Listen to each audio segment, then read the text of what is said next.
मैं Rolls Royce और Ferrari में चलता हूं के अंदर, इनकी क्या औकात है? 20-50 करोड़ का टैक्स भरता हूं मैं। मुझे इनकी दलाली से मेरा पेट भरने वाला नहीं है। तो ये अपनी औकात में रह के अपनी बात करें, पर इनकी औकात, इनकी सोच जो है ना, वो दलाली तक ही सीमित है, क्योंकि ये लोग जानते हैं सिर्फ अपनी दलाली का विकास, इन्हें वो नजर आता है कि नहीं है? तो इन्होंने 10 साल दलाली करी, पहले भी लोगों ने दलाली करी यहाँ पे। तो आप जनता से पूछिए कि ये सारे जो काम हुए हैं, इससे आम जनता के जीवन पे असर पड़ रहा है। कभी आरोप लगाते हैं इसका क्या बोलते हैं, भ्रष्टाचार का, गोताखोरी का भ्रष्टाचार। और मैंने खुद अपने करोड़ रुपए की जमीन दान दी है ताकि बच्चों का हॉस्टल बन सके, अपनी तरफ से जमीन दान दी जी। तो सलाम नमस्कार दोस्तों, मैं हूं आपके साथ सालिम रजा और आप देख रहे हैं इस वक्त मेरे साथ मेवात की आवाज न्यूज नेटवर्क को। दरअसल दोस्तों, इस वक्त मेरी मौजूदगी राजस्थान प्रदेश की नगर विधानसभा में है और नगर विधानसभा से कांग्रेस विधायक चौधरी वाजिब अली जी मेरे साथ हैं। इस खास पेशकश में वाजिब अली जी से बातचीत करेंगे, आखिरकार नगर विधानसभा में धरातल पर कितना विकास वो कर पाए हैं। उनको 4 साल इस कार्यकाल में हो चुके हैं। आइए सीधी बातचीत करते हैं। नगर विधानसभा से कांग्रेस विधायक वाजिब अली जी मेरे साथ हैं।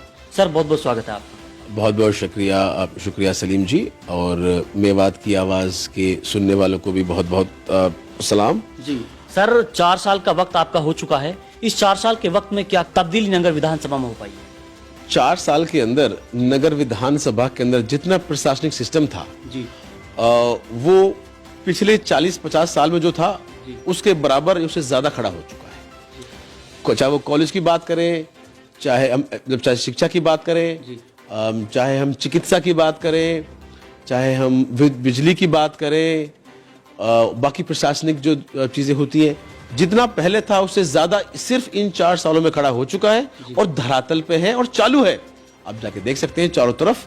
नगर में पहले एक कॉलेज की अप्रूवल मिला था हमसे पहले, हमारे आने के बाद वहां बिल्डिंग बनके ऑलमोस्ट रेडी है, उसमें क्लासेस भी कुछ में तो चालू हो चुकी हैं जी। और उसके बाद 2 और कॉलेज, सरकारी कॉलेज हमने यहाँ खुलवाए। अच्छा। 2 और सरकारी कॉलेज यहाँ खुले। कृषि कॉलेज हम यहाँ पर लेकर आए, जो हमारे क्षेत्र के हिसाब से बहुत इंपॉर्टेंट है। अच्छा। तो जहाँ एक की सिर्फ शुरुआत हुई थी, वहां 2 और आ गए। आप समझ सकते हैं, डबल हो गया मामला ना।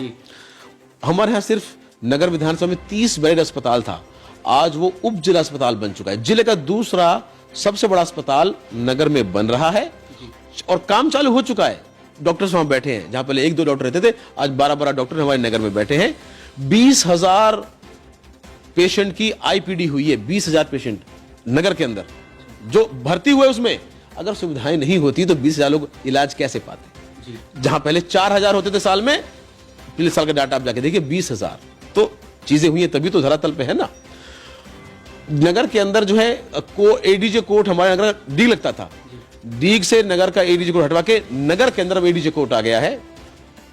इसके अंदर जुडिशरी के अंदर यहाँ के थाने हमारे क्रमोन्नत हो चुके हैं, पहले थे वो आगे बढ़ चुके हैं। और तहसीलें, एक हमारी जो सीकरी है ये तहसील बनी और 2 नई और उप तहसीलें बनी है चारों तरफ। ये एसडीएम ऑफिस यहाँ खुला है। तो चारों तरफ ऐसी कोई एरिया नहीं है जिसमें यहाँ पे काम नहीं हुए। अच्छा, वाजिब अली जी, लगातार विपक्ष आप पर निशाना साधता है कि वाजिब अली ने 4 साल ऐसे ही गुजार दिए, कुछ काम नहीं किया है। ऐसे में वो विपक्ष वालों के लिए क्या मैसेज देना चाहोगे और क्या बताना चाहोगे कि 4 साल में मैंने अपनी नगर विधानसभा में तब्दीली की है और मैं कुछ हटकर यानी कि अपने नगर वासियों के लिए कर पाया हूं? जी देखिए, ये जो मैंने बातें बताई हैं, आप कभी कोई हमारा विपक्ष का साथी आपसे मिले तो आप पूछिएगा कि क्या यहाँ तहसील नहीं बनी, क्या तहसीलदार नहीं बैठा यहाँ पे, क्या जो तहसील के कामों के लोगों को 25-30 किलोमीटर जाना पड़ता था, क्या वो दूरी कम नहीं हुई? बिजली का सिर्फ एक स्टोर था, एक यूनियन ऑफिस था। स्टोर जो होता है जिसे सामान मिलता है, चाहे वो खंबे हो, चाहे वो ट्रांसफार्मर हो, तो पूरी विधानसभा में सिर्फ एक स्टोर था, एक यूनियन ऑफिस था। आज 2 हो गए तो लोड डिवाइड हो गया, वहां पे लोगों को राहत मिल रही है, यहाँ पे लोगों को राहत मिल रही है। तो क्या ये काम विकास में नहीं आता? लेकिन ये एसडीएम ऑफिस पहले एक था, आज 2 हो गए। 2 जगह विवाद सुने जाते हैं, 2 जगह अधिकारी बैठे हैं, 2 जगह फाइलें का निपटारा हो रहा है। तो क्या ये विकास नहीं है?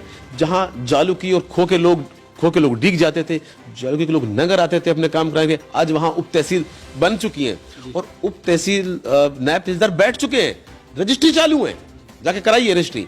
तो क्या ये विकास नहीं है? बिजली घर हमारा जो सबसे बड़ा यहाँ बन रहा है, अब बनने में तो देखो टाइम लगता ही है, पर आप जाके देखिएगा 40 बीघा के अंदर इतना बड़ा बिजली घर बनना, बिल्डिंग तैयार हो चुकी है। 40 बीघा के अंदर बन रहा है वो बड़ा बिजली घर, पूरे जिले का बराबर बिजली घर है। भरतपुर में और अलवर के बाद सबसे बड़ा बिजली घर जो है यहाँ बन रहा है, विधानसभा के लोगों को उसका लाभ मिलेगा। तो बोलो क्या ये विकास नहीं है? कॉलेज में जो बच्चे पढ़ रहे हैं, 2 कॉलेज और बने इनमें, ये बच्चे पहले कहां जाते पढ़ने के लिए? क्या ये विकास नहीं है? जो करीब 25 से 30 स्कूल अपग्रेड हुए और सभी गांवों में हुए, ऐसा कोई ना कहे कि विवेक गांव हुए, सभी चारों तरफ हुए। लिस्ट गिना दूंगा आपको, कोई पूछेगा तो क्या ये विकास नहीं है? रास्ते, बड़े बड़े रास्ते जहां पहले हालत थी, क्या ये विकास नहीं है? इतना बड़ा एक्सप्रेसवे दिल्ली से मुंबई, इस पे 650 बीघा के अंदर रिको इंडस्ट्रियल एरिया जो है कि प्रपोज्ड है, और इस पे कट मंजूर हो चुका है, जमीन अधिग्रहण हो गई है। तो क्या ये विकास नहीं है? क्योंकि ये लोग जानते हैं सिर्फ अपनी दलाली का विकास, इन्हें वो नजर आता है कि नहीं है? तो इन्होंने 10 साल दलाली करी, पहले भी लोगों ने दलाली करी यहाँ पे। तो आप जनता से पूछिए कि ये सारे जो काम हुए हैं, इससे आम जनता के जीवन पे असर पड़ रहा है, लेकिन इनके पास कहने को तो कुछ है नहीं। कभी आरोप लगाते हैं इसका, क्या बोलते हैं, भ्रष्टाचार का, गोताखोरी का भ्रष्टाचार। और मैंने खुद अपने करोड़ रुपए की जमीन दान दी है ताकि बच्चों का हॉस्टल बन सके। अपनी तरफ से जमीन दान दी? जी, मैंने खुद ने अपनी, और वो भी सबसे पहले, अब तो लोग और दान दे रही होगी, 3 साल पहले, क्योंकि बच्चियों का हॉस्टल बनना था, शिक्षा मिल पाए हमारी बच्चियों को, अपनी निजी पर्सनल जमीन दान दिए ताकि हॉस्टल बने, लड़कियों के लिए हॉस्टल बने, शिक्षा के लिए, क्योंकि इलाके में शिक्षा की कमी है उसके।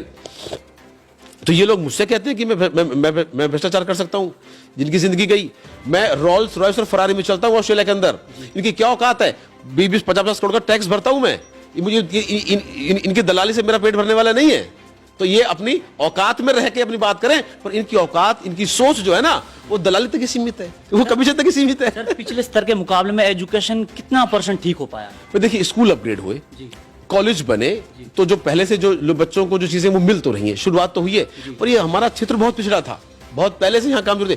अभी भी हमारे यहाँ बहुत सारे स्कूल है, चाहे वो कुमार हेड़ी का है, चाहे वो रविदासपुरा का है, जो 5वीं तक के स्कूल है, जो 50-50 साल हो गए 5वीं तक के स्कूल हुए, किसी ने पहले ध्यान नहीं दिया। हम प्रयासरत हैं, 4-5 स्कूल तो 5वीं के अपग्रेड हुए, 10वीं के हुए, अगर 8वीं से 12वीं हुए, नए सब्जेक्ट यहाँ खुल रहे हैं। तो एज ए जनता का प्रतिनिधि, देखिए मैं कोई स्टैंडिंग अथॉरिटी नहीं हूँ, राइट? अलग अलग डिपार्टमेंट है, उनके मिनिस्टर्स हैं, मेरा काम है जनता की आवाज उठाना, और मैंने इन 4 सालों में भरपूर तरीके से जनता की आवाज उठाई है। आप मेरी विधानसभा की कार्रवाई देखिए, आजकल तो ऑनलाइन क्वेश्चन मिल जाएंगे आपको, ऐसा कोई विभाग नहीं रहा जहां मैंने विधानसभा में जनता की आवाज नहीं उठाई, और जितना बन पाता था उतना मैंने किया। मैं ये नहीं कहता कि मैं कोई भगवान हूं या सारे काम मैंने कर दिए, लेकिन जितनी मुझसे कोशिश हो सकी, अब से पहले जितने जहां प्रतिनिधि थे, मैंने उनसे ज्यादा काम किया है।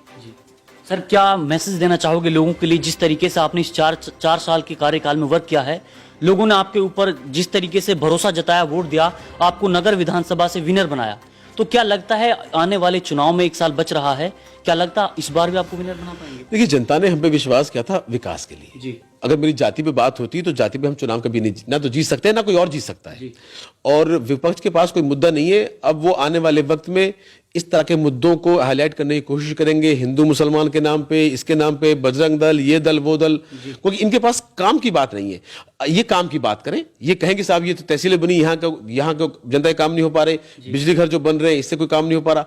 तो मैं जनता से यही कहना चाहता हूं कि आप लोग काम पे ध्यान दें, क्योंकि अगर काम के लिए प्रतिनिधि चुनेंगे तो काम होगा, और अगर बहकावे में बट के आप लोग इनके भ्रम में आ गए, तो जैसे इन्होंने पिछले वक्त में लूटता है नगर को, आगे भी ऐसे ही होगा। धन्यवाद। बहुत बहुत शुक्रिया सर, तमाम बात। बहुत शुक्रिया सलीम जी, आप सबके। ये देखिए दोस्तों, ये थे नगर विधानसभा से कांग्रेस वर्तमान विधायक वाजिब अली जी, जिन्होंने अपने कार्यकाल की एक लिस्ट आप लोगों के साथ साझा की है, किस तरीके से 4 साल के कार्यकाल में किस तरीके से धरातल पर वो विकास कर पाए हैं। खैर दोस्तों, ये देखना होगा किस तरीके से आने वाले चुनाव में वाजिब अली को यहाँ की जनता प्रेम देती है, प्यार देती है, और यहाँ से विनर करती है। ये वक्त तय करेगा। इस वक्त के लिए आप बने रहें सिर्फ और सिर्फ मेवात की आवाज न्यूज नेटवर्क के साथ, क्योंकि हम यहाँ पर कभी भी खबरों का सिलसिला नहीं थमने देते हैं।